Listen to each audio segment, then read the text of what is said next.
Discipline in silence. Results in storm. Most people want applause before they earn results. They want recognition before sacrifice. They want proof before discipline. But the strongest force on earth is built in silence. No announcements, no validation, no audience. While others talk, you train. While others explain, you execute. While others seek attention, you build power. This book is not about motivation. It's about obedience to the work when no one is watching.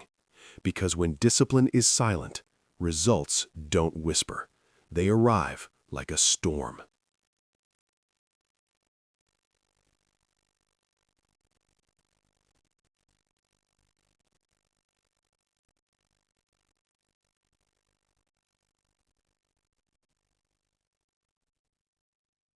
Look around you.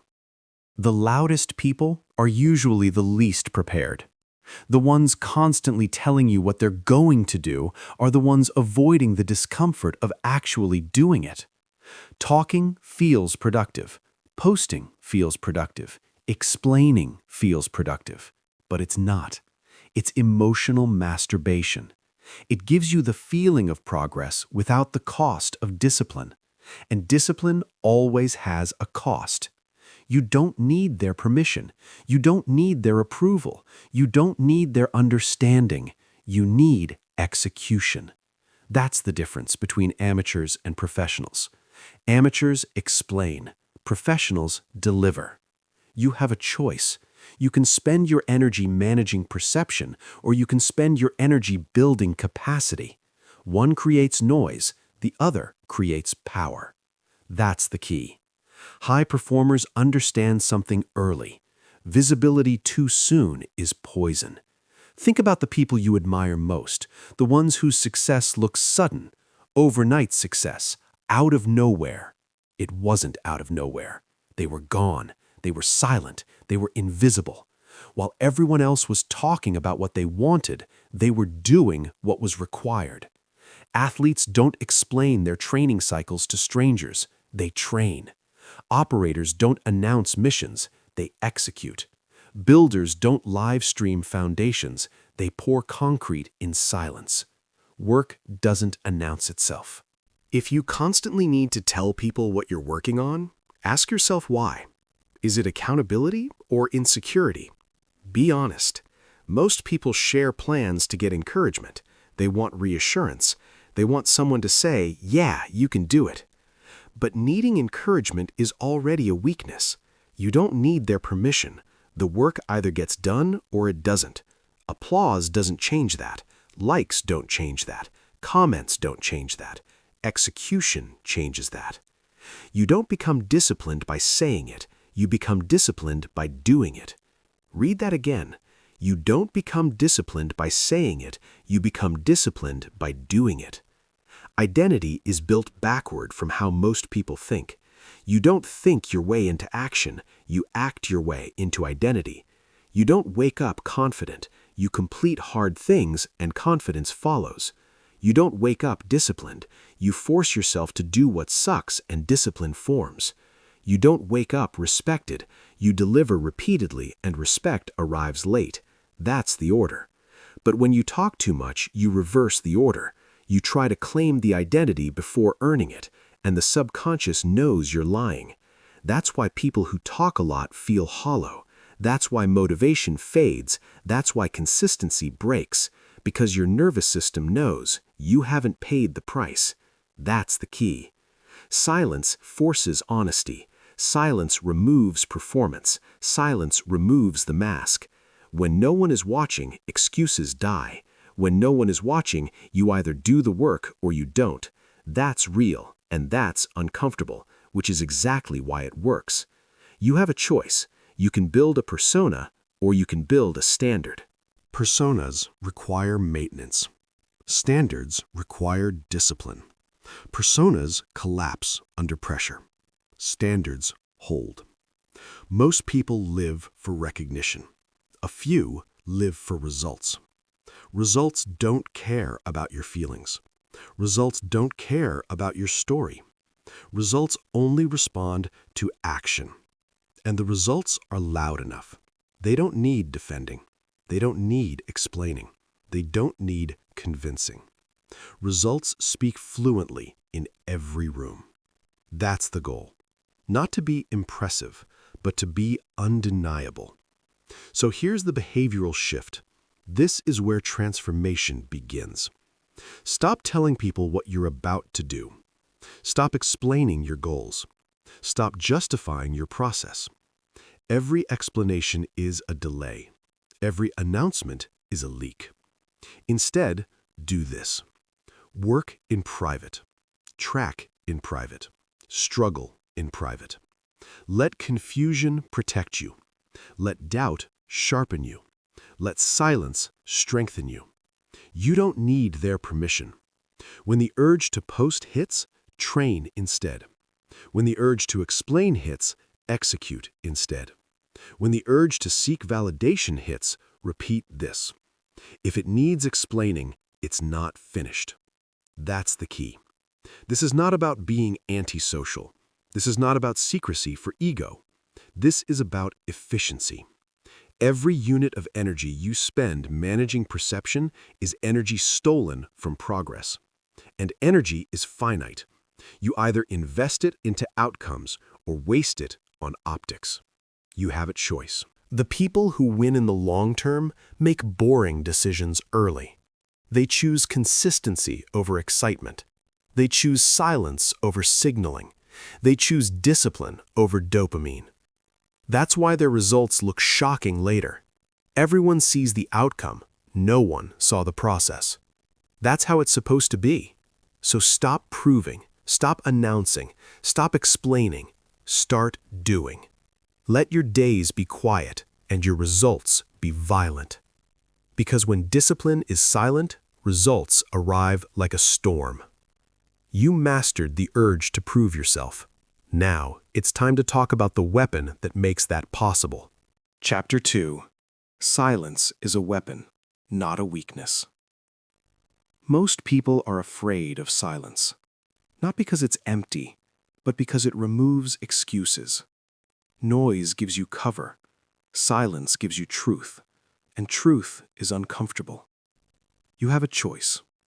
You can surround yourself with noise, or you can sharpen yourself with silence. That's the key. Silence is not weakness. Silence is not passivity. Silence is not avoidance.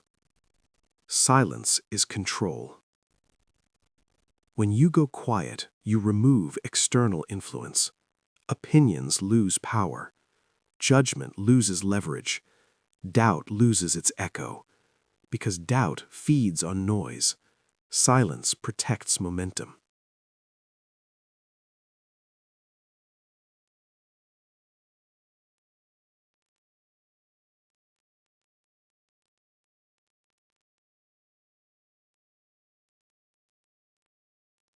And when the door is closed, work gets done. Look at loud ambition. It's everywhere. People announcing goals, posting plans, broadcasting intention. But intention without execution is noise. Quiet consistency looks boring from the outside. No updates, no drama, no commentary. Just days stacked on days, weeks stacked on weeks. That's how real progress is made. In business, the loud ones pitch constantly. They talk about vision. They sell the dream. The quiet ones build systems. They refine the process. They ship. One group burns energy convincing. The other compounds value silently. Guess who lasts? In fitness, loud ambition looks like day one transformation posts. New gear, new program, new identity. Quiet consistency looks like empty gyms early in the morning. The same movements, the same discipline, the same routine. No audience, just work. One seeks motivation, the other builds capacity. That's the difference. In personal growth, loud ambition consumes content endlessly. Quotes, videos, advice. Quiet consistency applies one principle until it becomes automatic. It's not about information, it's about integration. That's the key. Silence denies critics oxygen. Critics can't survive without reaction. They feed on response. They grow through engagement. When you go silent, they starve. No explanations, no defenses, no emotional reactions, just results, eventually. Silence removes the need to perform. No audience means no pressure to look good, only pressure to get better. Read that again. No audience means no pressure to perform, only pressure to improve. That's freedom. Most people are trapped by others' eyes. They adjust their behavior to avoid judgment. They soften their effort to stay acceptable. Silence breaks that trap. When no one is watching, standards rise, because the only judge left is you, and you're harder to lie to. You have a choice. You can optimize for approval, or you can optimize for progress. Approval fades fast. Progress compounds. Silence protects momentum. Momentum doesn't need hype, it needs continuity. The moment you invite commentary, momentum stutters. You start explaining instead of executing, defending instead of building, and defense is reactive. Discipline is proactive. It's not about attention, it's about alignment. Alignment between what you say you want and what you do daily. Silence forces alignment, because there's no one to impress, only work to complete. This is where most people break. They confuse silence with stagnation. They mistake quiet seasons for failure. But silence is not absence, it's incubation. Seeds don't grow in noise. They grow underground, unseen, uncelebrated, undisturbed. That's how roots develop. And roots determine height. You don't need their permission. You don't need validation that you're on the right path. Paths are revealed after walking them, not before. Silence teaches self-trust. Self-trust eliminates hesitation. Hesitation kills momentum. That's the chain. Silence, self-trust, decisive action. That's the key. Here's the behavioral shift. This is what you do. Reduce unnecessary communication. Stop narrating your process. Stop explaining your discipline. Create silent rules for yourself. Training happens whether you feel like it or not. Work happens whether you're inspired or not. Standards apply whether anyone notices or not. That's discipline.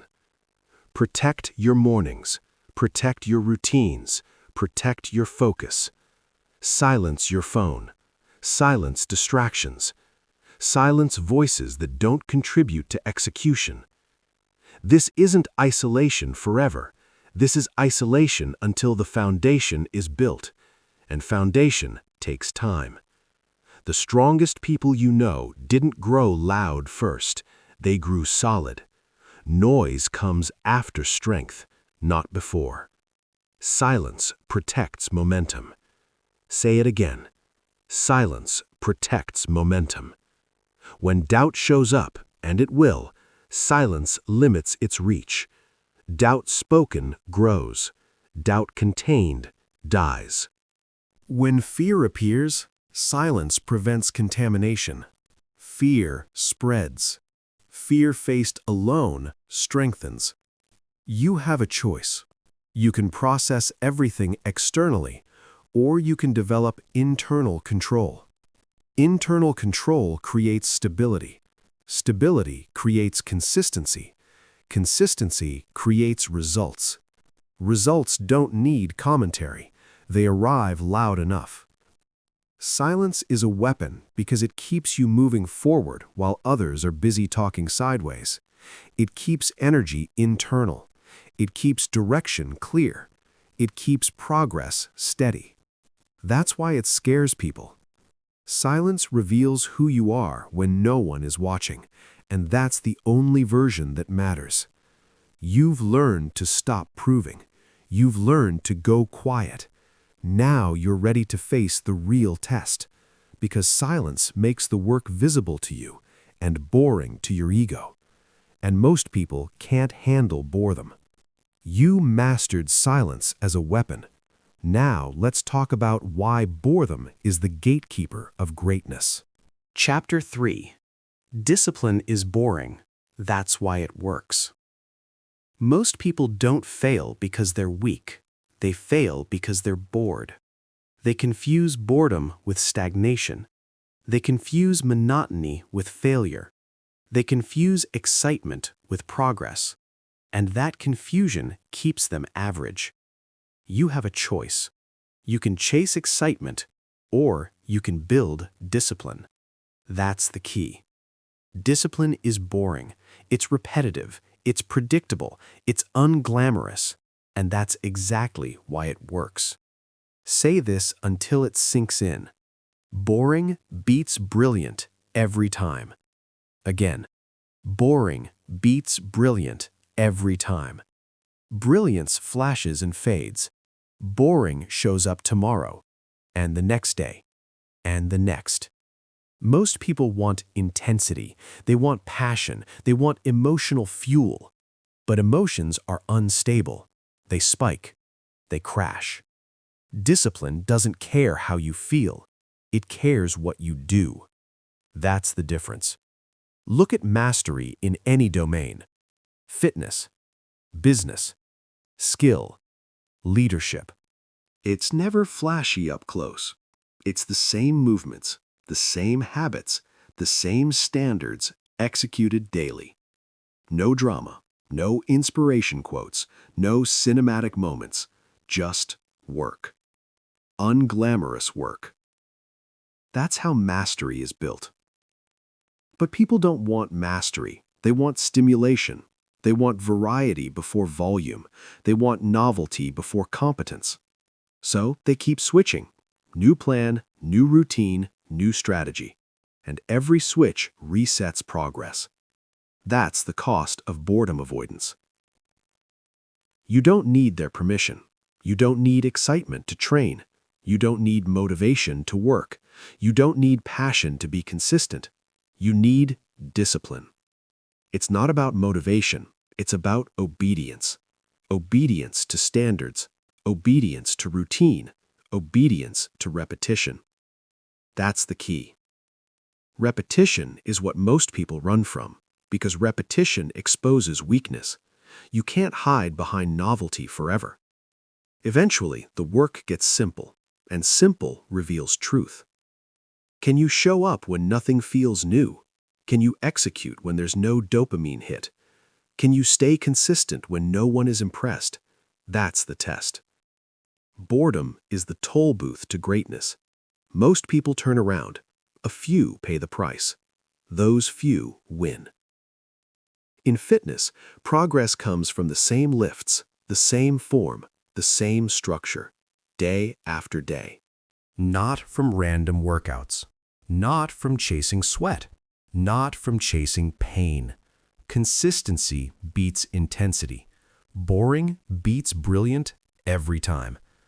In business, success comes from boring fundamentals: customer service, systems, process, execution. Not hype, not trends, not viral moments. Those are spikes, not foundations. Foundations are boring, and foundations hold weight. In personal growth, transformation comes from boring habits: sleeping on time, eating clean, training regularly, reading, reflecting. No one claps for that, and that's why it works. You have a choice. You can optimize for excitement, or you can optimize for effectiveness. Excitement keeps you entertained. Effectiveness changes your life. That's the key. Here's what most people don't understand. Boredom is not a signal to quit. Boredom is a signal that you've removed a distraction. Read that again. Boredom means the noise is gone. The novelty is gone. The ego stimulation is gone. All that's left is the work, and that's exactly where progress happens. So reframe boredom. Boredom is not stagnation. Boredom is consolidation. It means you're no longer learning, you're embedding. It means the skill is becoming automatic. It means identity is forming. Say this out loud. If it feels boring, you're probably doing it right. Again, if it feels boring, you're probably doing it right. People quit right before the payoff because boredom convinces them nothing is happening. But under the surface, everything is happening. Strength is building. Capacity is expanding. Standards are hardening, silently. That's the theme. Silence, repetition, discipline, storm later. You don't need their permission to stay boring. You don't need approval to stick to a routine. You don't need validation to repeat what works. You need patience, and patience is a discipline. Here's the behavioral instruction. This is where you change. Stop switching strategies out of boredom.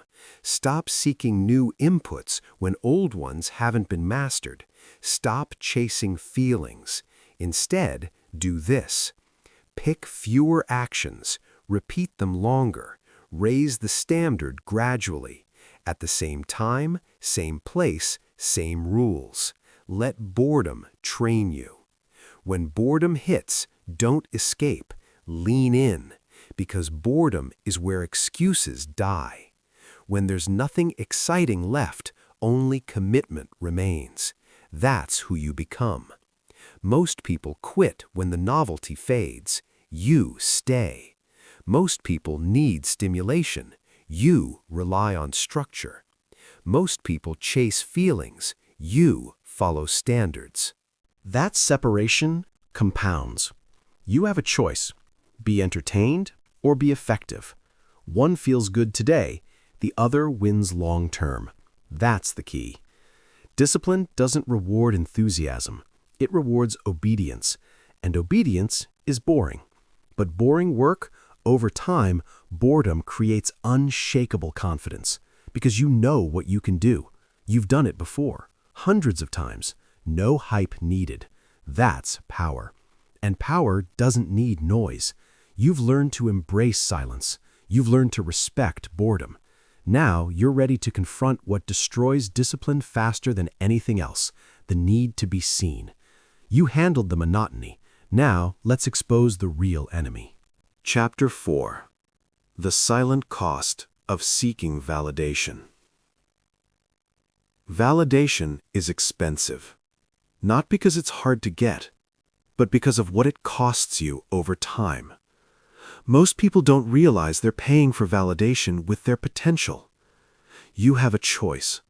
You can build internal standards, or you can rent external approval. That's the key.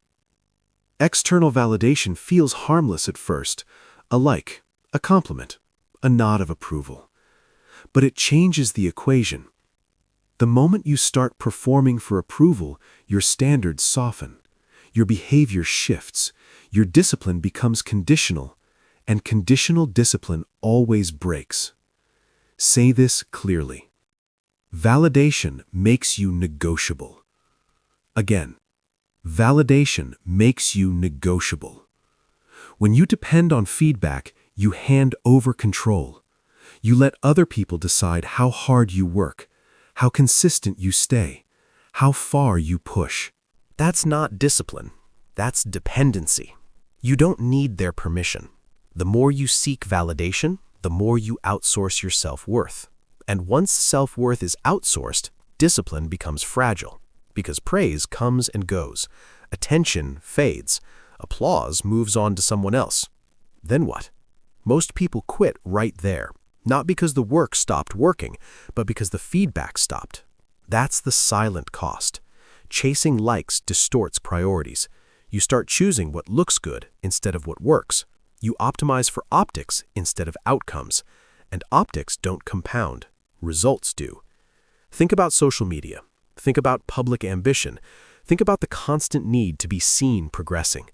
That environment rewards visibility, not mastery. Speed, not depth. noise, not consistency. So people adapt. They train for applause. They work for recognition. They choose easy wins that photograph well, and they avoid hard work that doesn't. That's how growth gets delayed. You have a choice. You can chase praise now, or you can earn respect later. One feels good immediately, the other changes your life. That's the key. Look at the highest performers again, not the loud ones, the real ones. They don't need constant affirmation. They don't check if people approve of their routine. They don't adjust standards to fit public opinion. They answer to principles, and principles don't clap. Say it slowly. Standards don't clap for you. They demand from you. Again. Standards don't clap for you. They demand from you. Standards don't care if you're tired. They don't care if you're unmotivated. They don't care if no one notices. They apply every day. That's discipline. Applause-driven effort is unstable. Principle-driven discipline is permanent. When you seek validation, you create a performance loop. You do the work, you wait for response, you adjust behavior based on feedback. That delay kills momentum. Silence protects momentum. Validation interrupts it. Because the moment you pause to check reactions, you're no longer locked in, you're negotiating, and negotiation weakens standards. That's the cost. You don't need their permission to train harder. You don't need approval to stay consistent. You don't need praise to continue. If you do, you're not disciplined yet. You're entertained. It's not about confidence. It's about discipline. It's not about being seen. It's about being effective. It's not about validation. It's about standards. That's the key. Here's the uncomfortable truth. If praise disappeared tomorrow, most people would stop. That tells you everything. Discipline that requires applause is not discipline. It's performance. And performance collapses when the audience leaves. So here's the shift. This is where transformation happens. You stop asking, did anyone notice? You start asking, did I meet the standard? You stop tracking likes. You start tracking reps, hours, days completed. You replace feedback loops with process loops.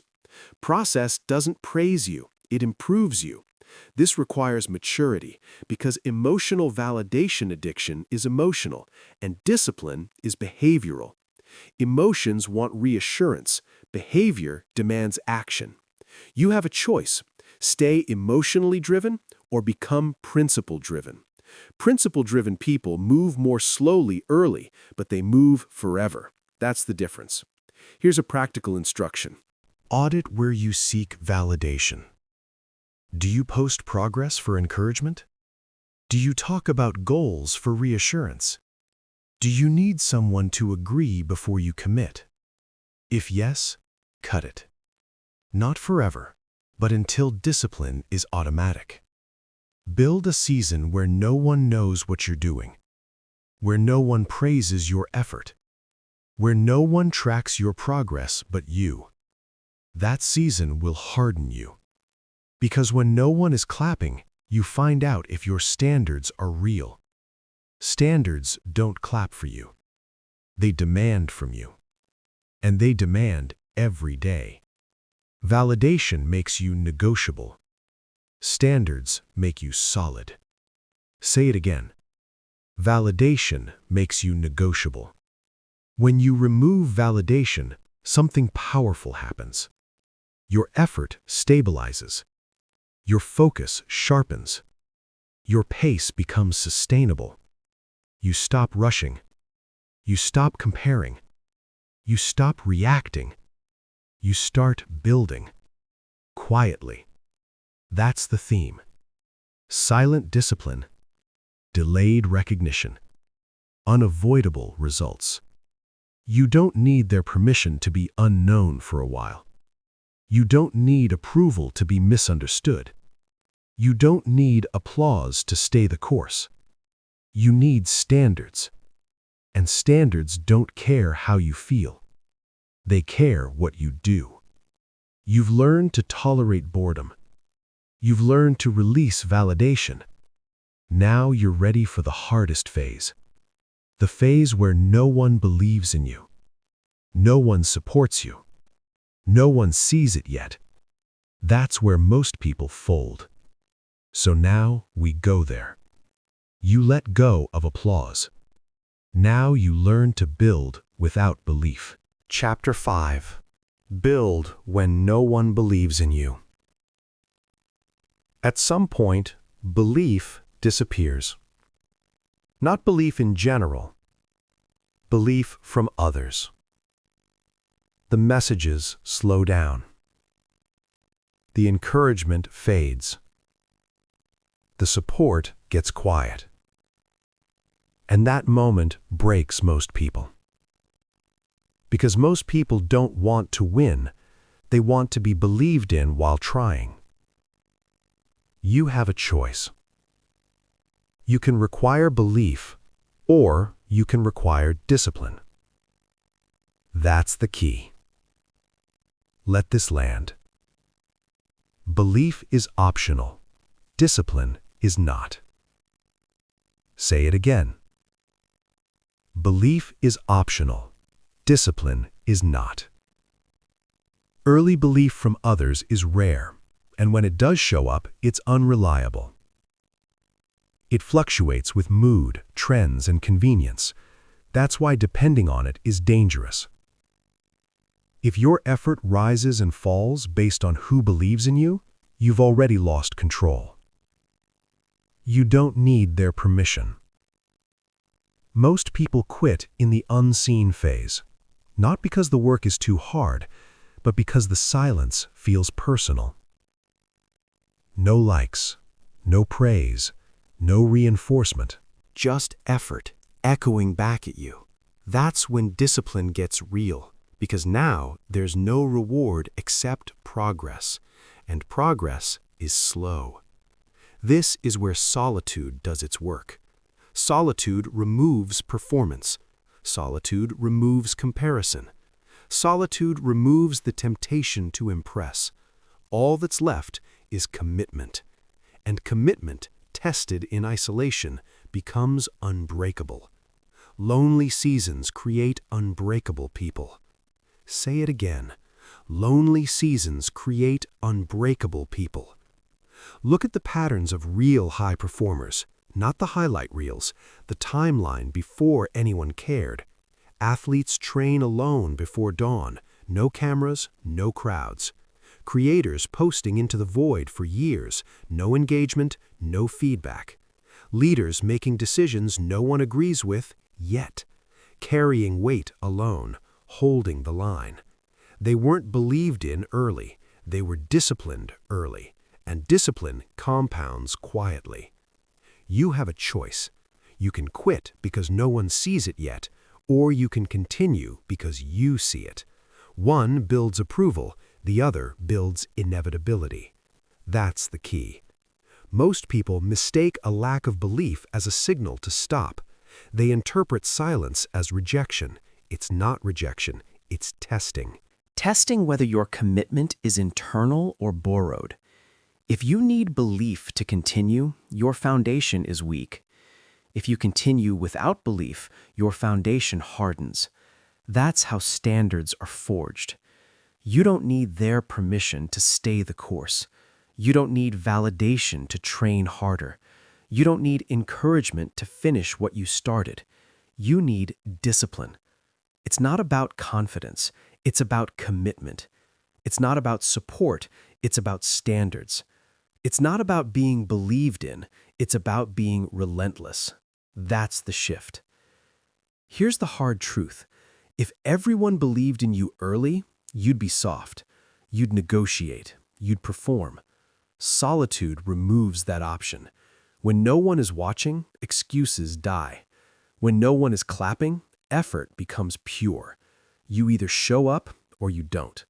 And showing up alone builds something rare, self-trust. Self-trust is knowing you'll do the work even when nothing external rewards it. That's power. Most people don't have it because they never stay long enough in isolation to build it. They quit to re-enter the noise. They quit being seen again, and they reset progress every time. You have a choice: stay lonely or stay average. Loneliness is temporary. Average is permanent. That's the key. Here's the behavioral instruction. This is where you apply it. Expect disbelief. Plan for it. Assume people won't understand your process. Assume they won't see the vision. Assume support will be inconsistent. Then build anyway. Set private metrics, private goals, private standards. Stop explaining. Stop convincing. Stop defending. Every explanation is an invitation for doubt, yours or theirs. You don't need their permission. Use solitude as fuel. When no one believes in you, you learn to believe in systems, in routines, in repetition. That belief is stronger because systems don't leave. Routines don't doubt. Repetition doesn't care how you feel. Belief is optional. Discipline is not. Say it again. Belief is optional. Discipline is not. This is the chapter where people usually fall off because it's quiet here, lonely here. But this is also where separation happens. Those who endure this phase gain an edge that never leaves. Because once you've built alone, applause can't control you. Praise can't soften you. Criticism can't shake you.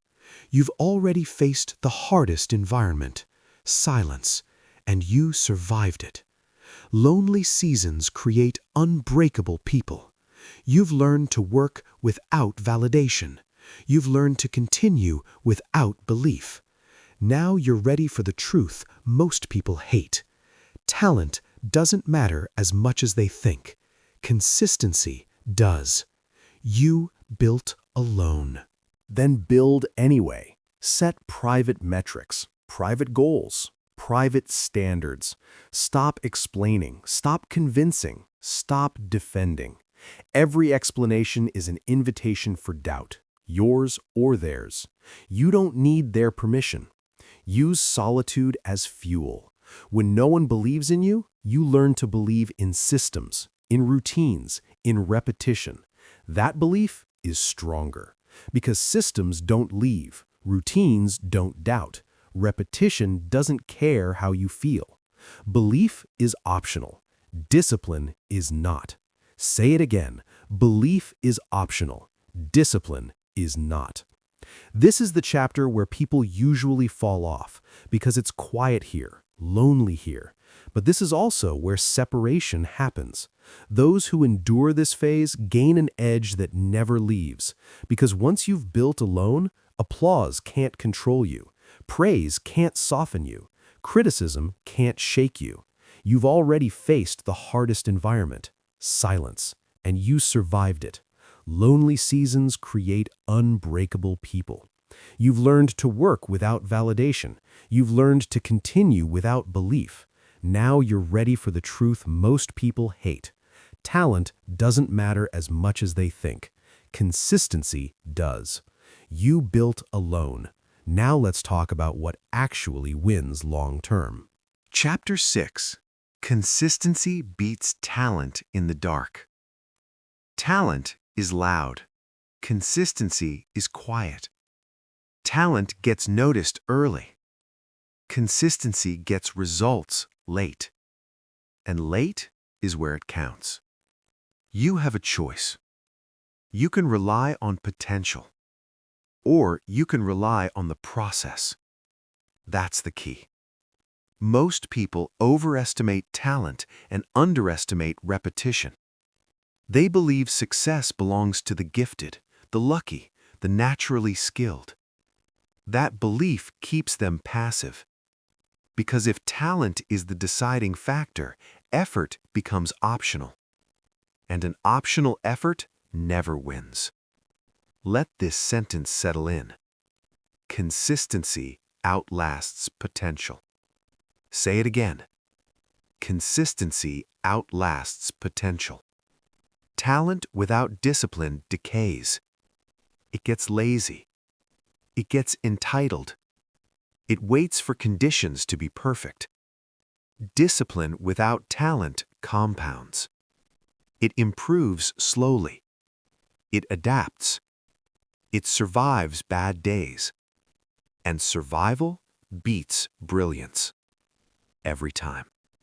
You don't need their permission to start small. You don't need approval to repeat basic actions. You don't need validation to show up again tomorrow. You need consistency. That's the difference. Look at the real world. Not motivational posters. Reality. In sports, talent gets recruited. Consistency gets championships. The gifted athlete who skips training fades fast. The average athlete who never misses a session becomes dangerous. Why? Because repetition builds reliability, and reliability wins under pressure. In business, talent pitches ideas, consistency builds companies. The visionary who never executes burns out. The operator who executes daily outlasts everyone. In personal growth, talent reads books. Consistency applies principles. Information without repetition changes nothing. That's the key. Small actions done daily beat rare bursts of effort, every single time. Most people swing hard once a week. They go all in occasionally. They rely on intensity. Intensity is unstable. Consistency is boring, and boring compounds. 5 minutes every day beats 1 hour once a week. 1 clean meal every day beats a perfect diet once a month. 1 focused hour daily beats a weekend grind fueled by guilt. This is math, not motivation. Consistency stacks. Intensity spikes. Spikes fade. Stacks grow. You have a choice. Be dramatic or be dependable. One looks impressive. The other changes outcomes. That's the key. Here's what people hate to accept. Identity is not what you claim. Identity is what you repeat. Read this carefully. You are what you repeat, not what you intend. Again, you are what you repeat, not what you intend. Intentions don't count. Goals don't count. Plans don't count. Only patterns count. If you repeat excuses, you become unreliable. If you repeat discipline, you become consistent. Consistency becomes character. Character becomes destiny. That's not philosophy. That's an observation. Most people wait to feel like being consistent. They wait for alignment. They wait for motivation. But consistency comes first. Feeling follows action. Confidence follows completion. Never the other way around. You don't need their permission to be bad at first. You don't need praise to keep going. You don't need excitement to repeat the basics. You need a rule. Show up no matter what. That's discipline. And discipline beats talent in the dark. In the dark means when no one is watching, when no one is impressed, when no one is counting your streaks. That's where consistency is forged. Anyone can perform under observation. Few can perform in isolation. And isolation reveals truth. Here's the behavioral shift. This is where transformation happens. Stop asking, how hard should I go? Start asking, how often can I repeat this? Design for sustainability. Design for recovery. Design for longevity. Lower the bar for starting. Raise the bar for continuing. That's how consistency survives. Set minimum standards you never break, even on bad days, especially on bad days. Because consistency on bad days builds identity faster than perfect days ever will. You have a choice. Quit when conditions aren't ideal, or adjust and continue. One builds excuses, the other builds momentum. That's the key. Consistency creates trust with yourself. Every time you do what you said you would, self-trust grows. Every time you skip, it erodes. Self-trust is fragile at first, but consistency hardens it. And once it's hardened, discipline becomes automatic. You don't negotiate, you don't debate, you execute. That's power. Talent never teaches that. Consistency does. That's why talented people often struggle later. They never learn to grind without reward. Consistency teaches patience. Patience teaches resilience. Resilience wins in the long term. Say it again. Consistency outlasts potential. Most people never find out how capable they are because they never stay consistent long enough. They quit too early. They switch too often. They reset progress repeatedly. And then they blame talent. But it was never about talent. It was about repetition. It's not about ability. It's about adherence. It's not about intensity. It's about frequency. It's not about potential. It's about discipline. That's the key. Here's another instruction. Track streaks, not outcomes. Outcomes lag. Streaks build. Measure days completed, sessions finished, habits honored. Let results arrive on their own timeline. Consistency removes anxiety because it gives you something you can control. You can't control recognition. You can't control timing. You can't control comparison. You can control repetition. And control creates calm. Calm creates focus. Focus sustains discipline. You don't need their permission to stay the course when nothing dramatic is happening. Nothing dramatic is happening because something permanent is being built, quietly. That's the theme. Silent discipline, invisible effort, unavoidable results. You've learned to build without belief. You've learned to rely on repetition over talent. Now you're ready for another hard truth. Talking about the plan feels productive, but it's one of the fastest ways to kill consistency. You've stayed consistent in the dark. Now let's eliminate what drains that power. Chapter 7. Nobody needs to know your plan. Most plans don't fail because they're bad. They fail because they're announced. The moment you talk about the plan, something dangerous happens. You feel progress without earning it. You feel momentum without movement, and that illusion is expensive. You have a choice. You can talk or you can build. That's the key. Say this clearly. Talking steals energy from doing. Again, talking steals energy from doing. Most people don't understand the psychology behind this, but it's simple. When you announce a plan, your brain gets a reward, recognition, validation, approval, the same reward you were supposed to earn after execution. So motivation drops, urgency fades, follow-through weakens, because part of the job already feels done. That's the trap. Premature celebration kills momentum. Your nervous system doesn't know the difference between progress and praise.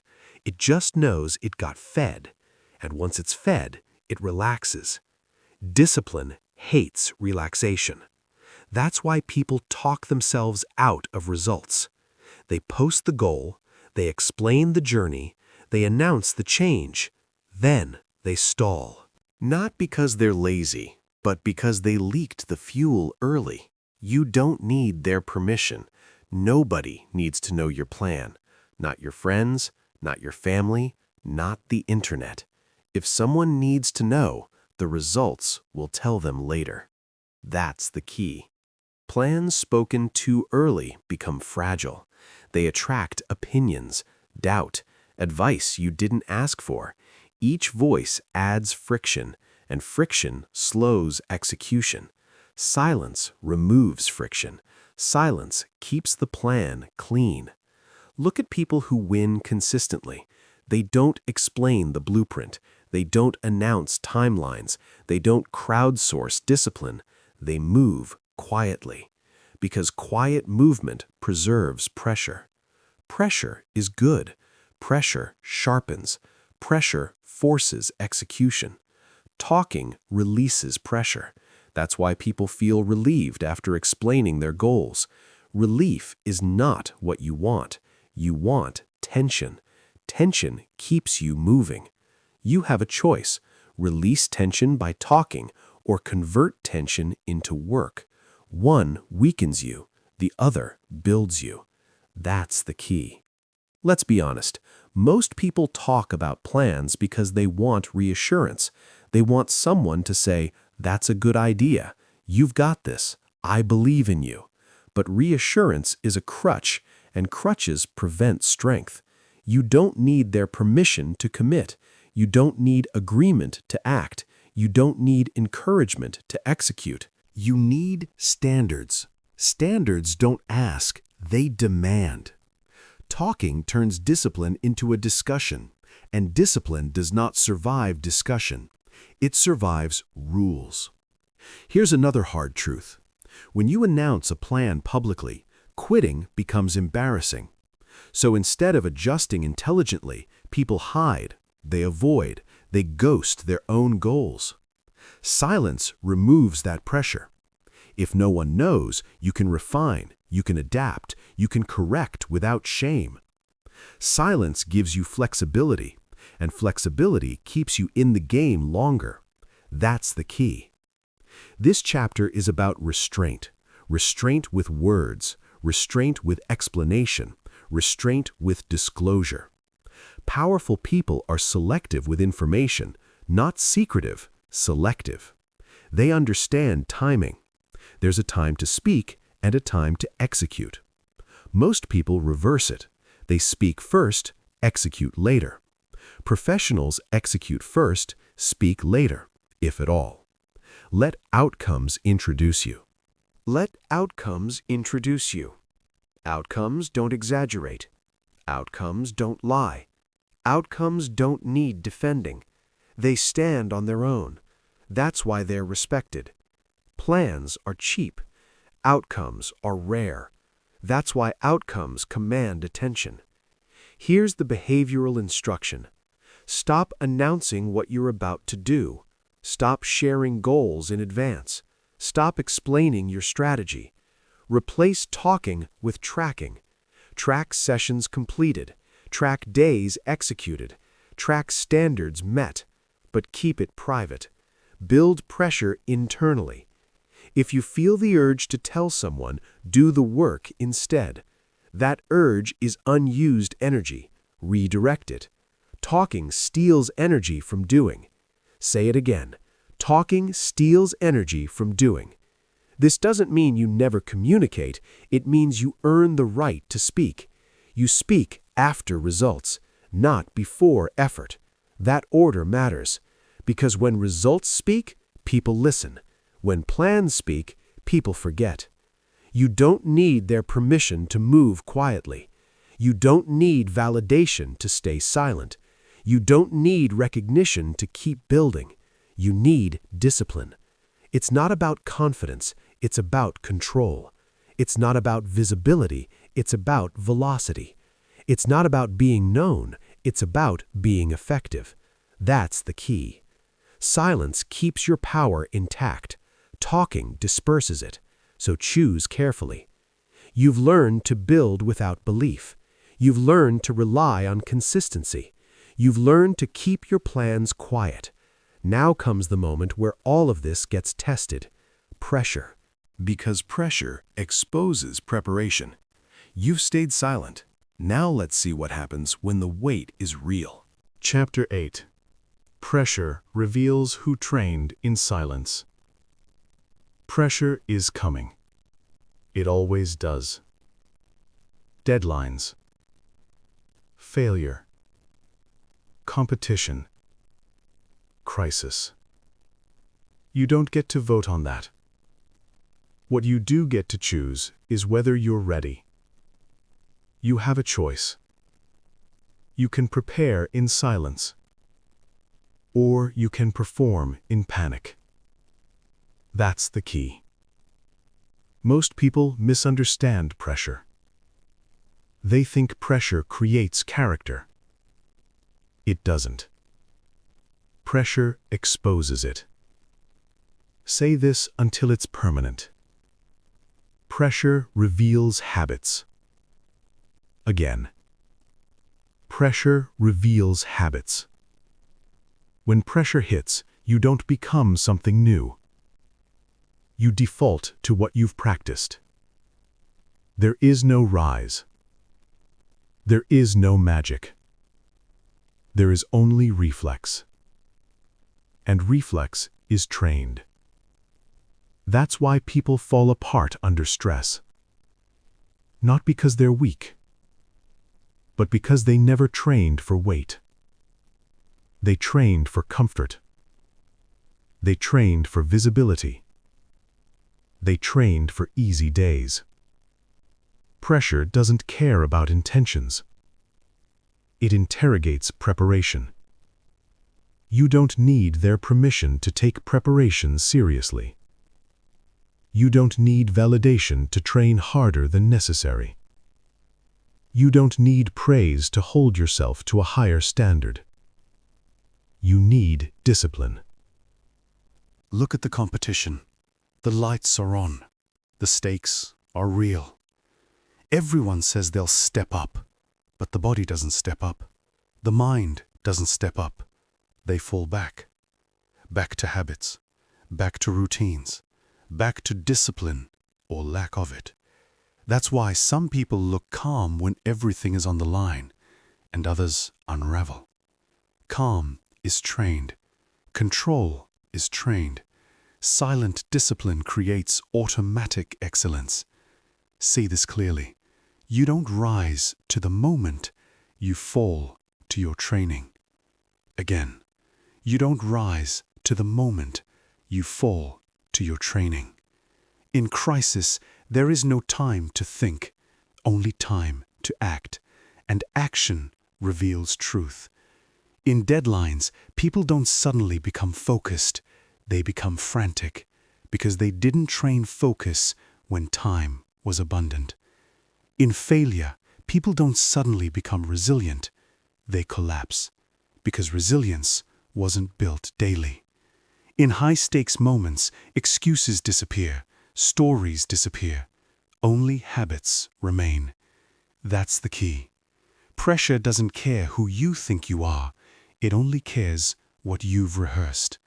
That's why silent discipline matters so much. When you train without applause, you remove dependency. When you train without urgency, you build control.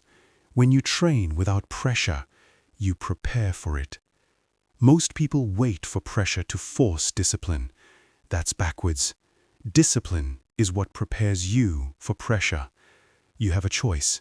You can let pressure expose you, or you can let pressure confirm you. One is painful. The other is satisfying. That's the key. Think about emergency responders, military units, elite athletes. They don't rely on motivation under stress. They rely on systems, repetition, drills, standards. They do the boring work until it becomes automatic. So when chaos hits, they don't panic. They execute, because pressure reveals habits. The same is true for you. When life tightens, do you freeze or focus? Do you complain or execute? Do you break routine or fall back on it? Answer honestly. That answer tells you everything about how you've trained.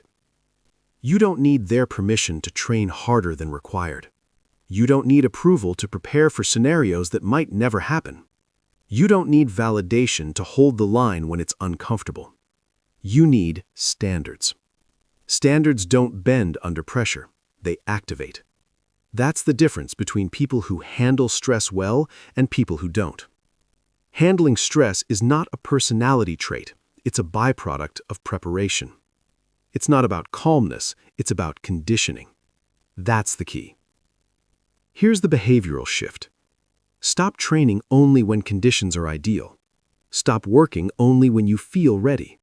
Stop practicing only when it's convenient. Introduce controlled discomfort. Train when tired.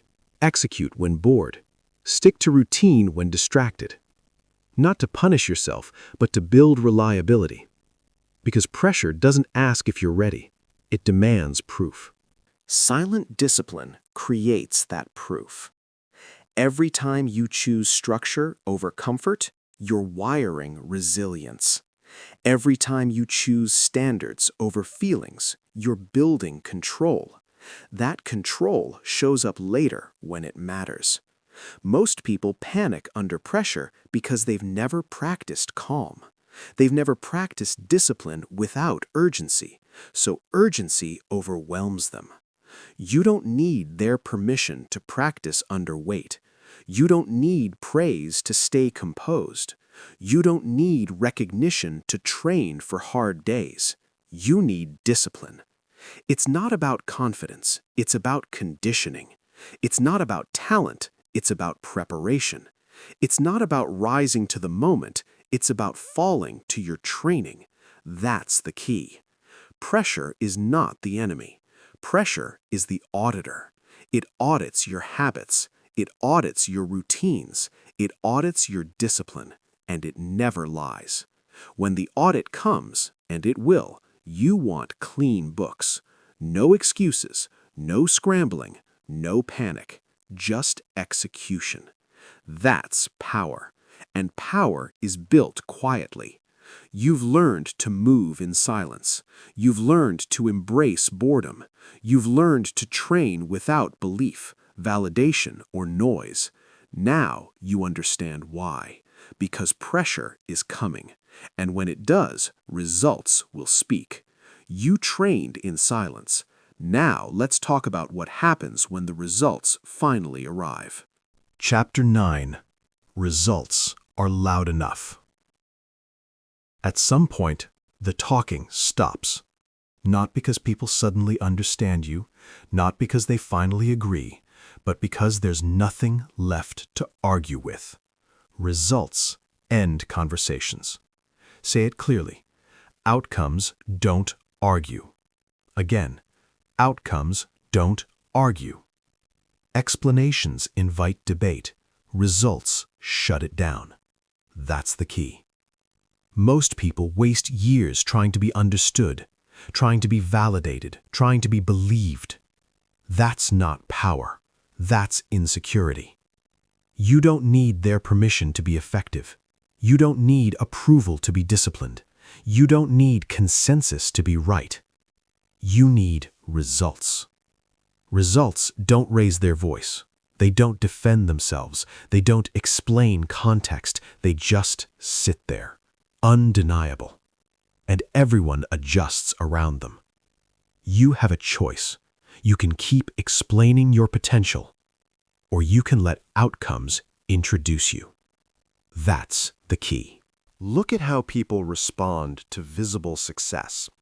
Before the results, they question you, they doubt you, they critique your approach. After the results, they reinterpret history. They say, "I always knew." They say, "It was obvious." That shift isn't respect. It's a proof submission.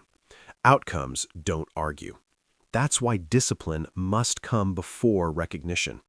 Most people want applause first. They want reassurance early. They want feedback before they've earned it. That's backwards. Silence first, shock later. Say it again. Silence first, shock later. You train quietly. You execute consistently. You let time and repetition do the heavy lifting. Then one day, the result shows up, and suddenly, nobody asks questions. That's the power of delayed gratification. It's not about patience, it's about leverage. You delay the reward so the reward compounds. That's the key. Here's the truth most people avoid. Talking feels productive. Posting feels productive. Announcing feels productive, but none of it moves the needle. It just burns energy. Energy that should have gone into execution. You don't need their permission to work quietly. You don't need an audience to build momentum. You don't need applause to stay consistent. You need discipline. It's not about confidence, it's about output. It's not about being seen, it's about being effective. It's not about convincing, it's about delivering. Outcomes don't argue. Look at how doubt actually disappears. Not through confrontation, not through debate, not through explanation, but through visibility. When the result is visible, doubt collapses. Nobody argues with numbers. Nobody debates receipts. Nobody questions consistency. They just recalibrate their opinion, silently. That's the key. And that's why chasing validation is such a trap. When you argue with doubt, you elevate it. When you defend yourself, you legitimize criticism. But when you deliver results, doubt becomes irrelevant. You don't defeat critics, you outgrow them. You don't silence noise, you replace it with proof. That's power. Here's the behavioral shift. Stop explaining your plan. Stop justifying your pace. Stop defending your silence. Do the work. Track the metrics. Let the outcome speak. You have a choice. You can seek agreement now, or you can earn respect later. One feels good in the short term. The other changes your position permanently. That's the key. Delayed gratification isn't about suffering, it's about strategy. You delay visibility so that when you appear, it matters. You delay noise so that when you speak, people listen. You delay the celebration so that when it comes, it's undeniable. Silence first, shock later. Most people reverse that order. They celebrate intentions, they announce beginnings, then they disappear quietly when results don't show up. You're not doing that anymore. You're building quietly. You're stacking proof. You're letting time work for you, because outcomes don't argue. Here's another truth. When results arrive, you won't need to explain yourself, but you also won't need to say, "I told you so." Results say it for you. They change how people treat you. They change what people expect from you. They change the opportunities that show up. Not because you demanded respect, but because you earned leverage. That's the key. And leverage always comes from discipline. It's not about talent, it's about consistency. It's not about being impressive once, it's about being reliable over time. It's not about hype, it's about proof. You don't need their permission to delay gratification. You don't need approval to stay quiet. You don't need recognition to keep going. You need standards.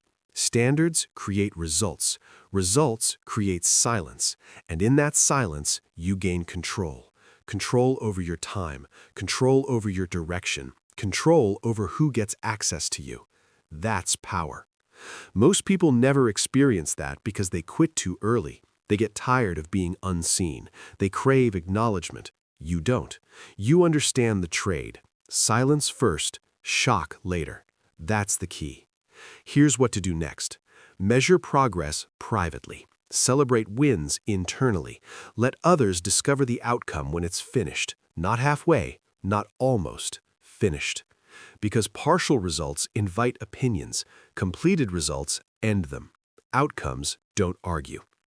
This chapter isn't about arrogance, it's about restraint. Restraint now creates dominance later. You've learned to move in silence. You've learned to train under pressure. You've learned to let discipline replace noise. Now you understand the payoff, results. And results don't need to explain themselves. You've built the foundation. Now it's time to talk about what happens when you stop seeking approval entirely. Chapter 10. Become unrecognizable. Most people aim too low. They want to be a little better, a little more disciplined, a little more consistent. That's not the goal. The goal is distance. Distance from who you used to be. Distance from old habits. Distance from old standards. Say it until it lands. Become unrecognizable to your old self. Again, become unrecognizable to your old self. Not to impress others, not to shock social media, but so the old version of you couldn't survive in your current life. That's the key. Improvement tweaks behavior. Transformation replaces identity, and identity controls everything. What you tolerate, what you repeat, what you walk away from, what you no longer negotiate with. You have a choice. You can keep dragging your old self forward, or you can outgrow them completely. That's the key. Most people sabotage progress because they're loyal to who they used to be. They keep old routines, old excuses, old standards. They want new results with old identities. That doesn't work. Results follow identity, always. If you want a different life, you need a different default, and defaults are built through discipline. Quiet discipline, daily, unseen, uncelebrated. That's how rewiring happens. It's not dramatic, it's repetitive. And repetition changes who you are. That's the key. Here's what long-term silent discipline actually does. It changes your baseline. Things that used to feel hard become automatic. Things that used to feel uncomfortable become normal. Things that used to feel impossible become expected. That's an identity shift. You stop asking, "Can I do this?" and start asking, "Why wouldn't I?" That's power. But it only comes from time under discipline. You don't need their permission to change your standards. You don't need approval to let old versions of yourself die. You don't need validation to evolve past environments that no longer fit. You need commitment. It's not about motivation, it's about standards. It's not about talent, it's about systems. It's not about improvement, it's about replacement. Become unrecognizable to your old self. That means your habits change first. You stop negotiating with alarms. You stop debating workouts. You stop rationalizing the inconsistency. Not because you're intense, but because that's no longer who you are. Identity eliminates friction. When discipline becomes identity, willpower becomes irrelevant. That's the key. Your language changes. You stop saying, "I'll try." You stop saying, "I'm thinking about." You stop saying, "I should." You say, "This is what I do." That shift matters because language reinforces identity, and identity drives behavior. Your standards change. You don't tolerate lateness from yourself. You don't tolerate sloppy execution. You don't tolerate half effort. Not out of perfectionism, out of self-respect. You've trained too long to accept less. That's transformation. And it only happens quietly. No announcements, no rebrands, no declarations. Just execution. Day after day. You have a choice. You can keep performing discipline occasionally, or you can become disciplined permanently. One is exhausting. The other is freeing. That's the key. Here's where most people get scared. As you become unrecognizable, you lose alignment with your past. Old friends feel distant. Old environments feel small. Old conversations feel repetitive. That's not arrogance. That's growth. You don't owe the past your future. You don't need their permission to evolve. You don't need consensus to outgrow. You don't need approval to choose a higher standard. You need courage, and courage is built through discipline. Silent discipline rewires your nervous system. You become calmer under pressure, more decisive under stress, more controlled in chaos, because you've trained consistently when nothing was happening. So when something happens, you don't spike, you respond. That's identity. You're no longer reactive, you're regulated. That's power. And power is quiet. Most people will never notice the change while it's happening. They'll notice later, when you say no without guilt, when you execute without drama, when you walk away without explaining. That's when they feel it. But by then, you're gone. That's the key. Transformation doesn't ask for permission. It doesn't wait for readiness. It doesn't announce itself. It just accumulates. Until one day, you look back, and the gap is undeniable. The old you wouldn't recognize this life, wouldn't survive this pace, wouldn't meet this standard. That's the goal.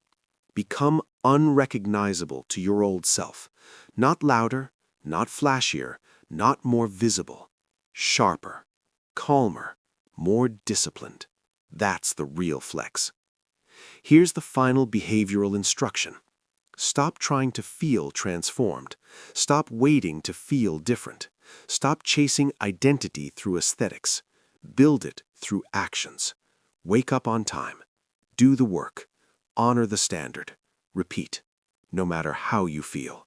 That's how identity is forged. Quiet discipline today. Violent results tomorrow. Say it. Quiet discipline today. Violent results tomorrow. Again. Quiet discipline today.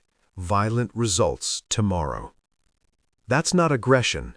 That's inevitability. Because when discipline compounds long enough, the outcome looks sudden. To everyone else, not to you. You earned it rep by rep, day by day, in silence. This chapter is a reminder. You're not here to tweak your life. You're here to replace the version of you that needed motivation, permission, and noise. You've learned to move in silence. You've learned to train without recognition. You've learned to let discipline speak. Now you understand the destination, transformation. And transformation doesn't ask to be seen, it arrives. Quiet discipline today, violent results tomorrow. This is who you become. You don't need permission. You don't need motivation. You don't need an audience. You need discipline when it's quiet, when it's lonely, when it feels invisible. Let them doubt. Let them underestimate. Let them forget your name. Because while they sleep, you build. While they talk, you execute. While they watch, you prepare. And one day, without warning, without explanation, without apology, your results will arrive. Not as a whisper, not as a post, but as a storm. Now close this audiobook, go silent, and do the work.